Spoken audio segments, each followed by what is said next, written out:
네. 자, 국내 이슈 체크인 한양증권 권충현 과장과 얘기를 나눠보도록 하겠습니다. 안녕하십니까? 안녕하십니까? 네. 자, 오늘 권충현 과장과 좀 어떤 내용들 저희가 얘기를 나눠볼지 먼저 이슈부터 확인을 해보도록 하겠습니다. 자, 오늘 진퇴양난 한국 증시에 대해서 좀 얘기를 나눠보도록 하겠습니다. 네.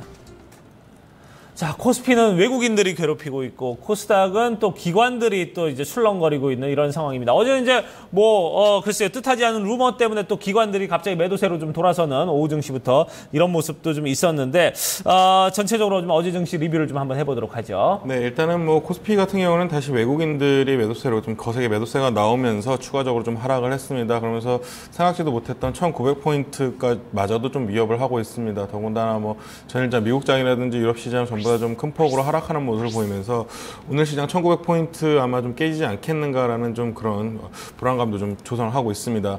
코스닥 같은 경우도 마찬가지로 장 막판에 개인의 매도세가 좀 더 강해지면서 하락 반전을 하는 모습을 보였습니다. 외국인 기관 수급에 매수를 하긴 했지만 아직까지는 좀 의미 있는 수준은 아니었다라고 좀 말씀드릴 수 있겠고요.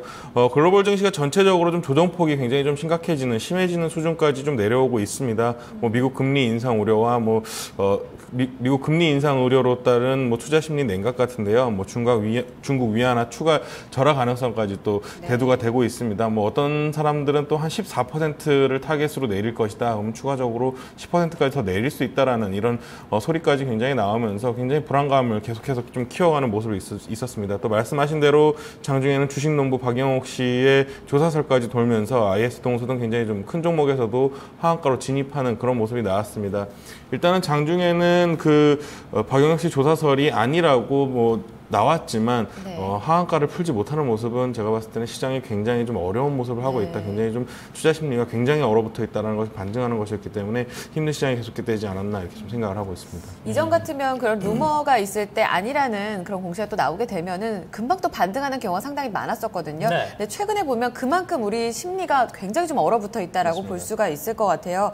지금 여러 가지 좀 악재를 나열해 주셨는데 이런 부분으로 봤을 때 오늘장에 어떤 1900선 하락을 하게 되면, 이탈을 하게 되면요. 지지선은 또 어떻게 봐야 되는지 앞으로 시장 좀 어떻게 예상을 해볼까요? 네, 일단은 코스피 같은 경우는 1900선을 강력한 지지선을 구축하고 있다라고 말씀드릴 수 있겠고요. 또 코스닥 같은 경우는 635포인트 이하로는 좀 빠지기 힘든 구간이다라고는 말씀을 드릴 수 있습니다. 다만 모멘텀이라는 것이 있기 때문에 순식간에 좀 빠졌다가 올라오는 그런 모습을 볼 수도 있을 것 같긴 합니다. 이 정도 하락에서는 좀 시스템 붕괴를 좀 의심해야 되는 것이 아니겠는가. 정말 큰 문제가 생겼나라고 좀 의심해야 되는 상황이 아닐 정도로 좀 이루어졌기 때문에 중국 경제 침몰과 미국 금리 인상은 동시에 좀 이루어질 수 없다라고 좀 생각할 수 있다는 전제 하에는 일단은 좀 안정적으로 생각하셔도 되겠지만 전일 미국에서 금리 인상에 대한 좀 의심을 하면서 12월까지 밀 수도 있다라는 좀 얘기가 나오면서 좀 굉장히 의심 자체가 더 커지고 있는 그런 상황으로 좀 보여지고 있습니다. 일단은 우려가 심리를 굉장히 좀 얼어붙어 했고요. 그러면서 주식이라든지 부동산의 자산 가치 하락으로 이어지면서 소비 심리에도 굉장히 경제에 악영향을 미칠 수 있는 그런 상황이 아니겠는가라고 좀 생각을 하고 있습니다. 꼬리에 꼬리를 물면서 꼬리에 꼬리를 물면서 굉장히 좀 악재들이 나올 가능성이 있지만 다만 현재 한국 증시는 좀 디스카운트 영역에는 들어와 있다. 그 부분이 좀 안정된 모습이 아니겠는가 이렇게 좀 생각을 하고 있습니다. 그렇군요. 이제 결국은 이제 우리 증시 당분간은 좀 우리가 좀 계속해서 좀 조심을 해야 되지 않나 이런 생각이 들고 요게 이제 뭔가 글쎄요, 호재는 이렇게 큰 반응을 좀 안 보이고 있는데 악재는 이렇게 큰 반응을 보이고 있다는 부분이 심리적으로 전체적으로 좀 많은 위축을 주고 있는 그런 시장 상황입니다. 저희가 좀 이런 부분에 대해서 좀 얘기를 나눠봤고요. 좀 또 다른 이슈들 저희가 이제 지금 지정학적인 요인에 대해서 좀 얘기를 좀 나눠보도록 하겠습니다. 다음 이슈 살펴보도록 하죠. 네, 두 번째 이슈는 설상가상 북한 도발에 대해서 얘기를 나눠보도록 하겠습니다. 네. 좀 잊혀질만 하면 한 번씩 이렇게 좀 도발을 하고 있는 상황인데 북한 내에서의 지금 김정은의 어떤 체제 약화 이런 부분에 대한 어떤 반발세냐 아니면은 좀 우리 어떤 훈련에 대해서 여기에 대해서 좀 글쎄요, 좀 경고의 메시지냐 이런 부분에 대해서 좀 여러 가지 좀 정치적인 이슈가 나오긴 합니다만 결국 이제 우리는 이제 시장 얘기를 해야 되는 거거든요. 이제 시장은 좀 이런 리스크에 대해서 좀 어떻게 좀 반응을 하는지 이런 부분에 대해 얘기를 좀 나눠보도록 하죠. 네, 맞습니다. 북한 같은 경우는 거의 단골 이벤트인 것 같습니다. 을지 포커스라든지 을지 훈련, 미국과 훈련이 있을 때마다 굉장히 좀 이런 이벤트가 굉장히 이루어지곤 하는데요. 지금 시장이 굉장히 안 좋은 상황에서 북한 측이 좀 도발을 하면서 지정한 리스크가 좀 발생을 했습니다. 한국 같은 경우는 대응 사격으로 일단락이 좀 됐다라고 좀 보이고는 있는데 일단은 시간에서는 종목별로 굉장히 큰 폭의 하락을 나오는 종목들도 좀 발생을 했습니다.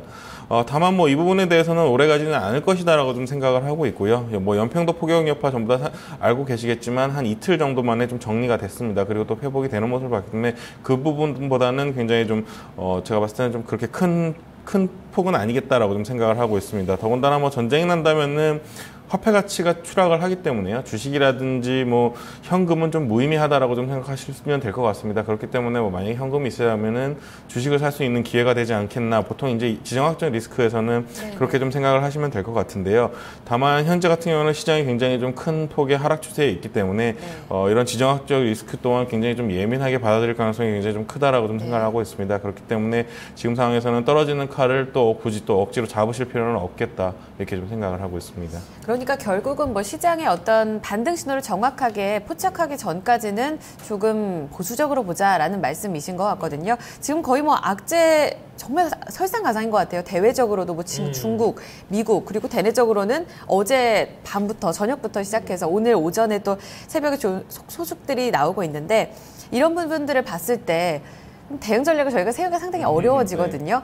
일단은 보수적으로 그냥 기다려보자라고 얘기를 해야 될까요? 네, 일단은 제가 봤을 때는 좀 기다리는 것이 나을 것 같습니다. 왜냐하면 지금 현재 하락 추세로서는 뭔가 시스템의 붕괴도 의심할 수 있는 상황이라고 방금 말씀드렸듯이 붕괴될 수 있기 때문에 그런 상황이 왔을 때는 추가적인 큰 폭의 하락도 충분히 가능한 상황이긴 합니다.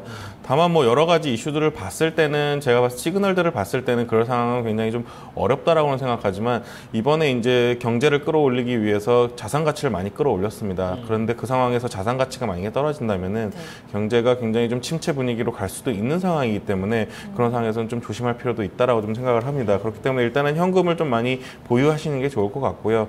그리고 추가적으로 만약에 1,900포인트 아래로 그리고 또 한 600포인트 아래로 좀 굉장히 좀 큰 폭의 하락이 나온다면 단기적인 매매 정도로 대응하시는 게 좋겠다 이렇게 생각을 하고 있습니다. 네, 그래요.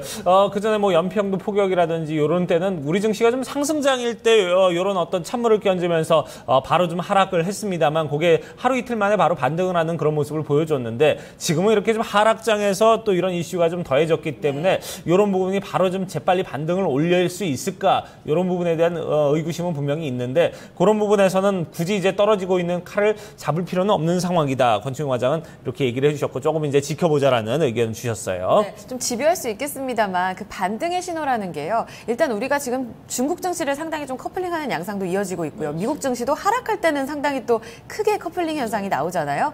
이 반등 신호를 포착할 때는 어떤 쪽을 저희가 지표로 좀 삼아봐야 될까요? 일단은 반등 신호라고 잡기에는 굉장히 시장의 하락폭이 컸기 때문에 시장의 상승폭이 어느 정도 커야 됩니다. 저는 기본적으로 봤을 때 이제 전일 음봉을 다음날 양봉으로 좀 덮었는가를 굉장히 좀 크게 보고 있습니다. 전일 음봉보다 오늘의 양봉이 좀 길게 나온 상황에서는 좀 어느 정도 시장의 의지를 좀 보여준다라고 얘기를 하고 있는데 일단은 전일 음봉의 길이가 굉장히 좀 길었고요. 미국 시장도 그렇기 때문에 단기적으로 좀 돌리기에는 좀 힘든 모습이 아니겠는가라고는 생각을 하고 있습니다. 그리고 또 수급적인 이슈도 굉장히 중요할 것 같고요. 또 외국인들이 한 2조 정도 좀 매도를 하는 모습을 보였기 때문에 제가 봤을 때는 만약에 돌아선다고 하고 심리가 살아날 경우에는 한 5천억 이상 정도의 매수 규모가 들어올 수 있습니다. 그렇기 때문에 그 부분이 들어왔을 때는 이제 시장에서는 바닥을 잡았다라고 좀 생각하시면 될 것 같고요. 만약에 지금 이 정도 수준에서 심리가 돌아선다고 했을 때는 거의 전 종목 제가 봤을 때는 한 10%에서 15% 정도의 상승률이 굉장히 나올 수 있는 구간입니다. 그 부분 때문에도 아무래도 단기 좀 접근하시는 분들이 많은 것 같고요.